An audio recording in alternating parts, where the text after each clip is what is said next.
ang pagkukonsiderar na top 1 most wanted person kan Baguio City. Alas 5:40 kasudmang hapon kan makorner ang suspect sa J. Locman Street, Barangay 3, Daet Camarines Norte, kan mga kabuhan kan Daet Municipal Police Station as in Baguio City, PNP.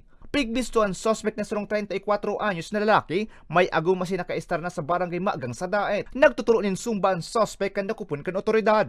Basado sa impormasyon, 5 taon man na nagtago sa lay ang suspect makalis na maimbwelto sa pagpapalakop ng illegal na droga. While the time he was conducting ito kasi yung suspect natin nag-instructor ng Zumba. So nabalitaan kasi namin na nagpaplano katulog na ata na nakarating na sa amin yung warrant niya. In-anticipate niya siguro kaya minamadali niya matapos yung request sa kanya sa Zumba. So while nag-perform, kinuha na namin siya kasi baka makaalis pa kasi planning to leave na sa dito sa Daet papuntang balik Manila.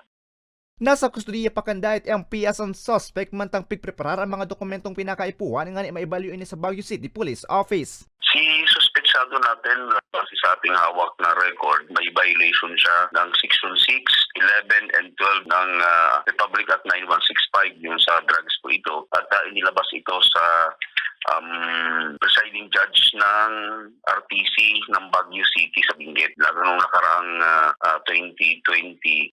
Naampangan suspect sa kasong pagbalgar sa Republic Act No. 9165 o ang Comprehensive Dangerous Drugs Act of 2002. Para sa mga baratang tatak Bicol, Ariel Ubea.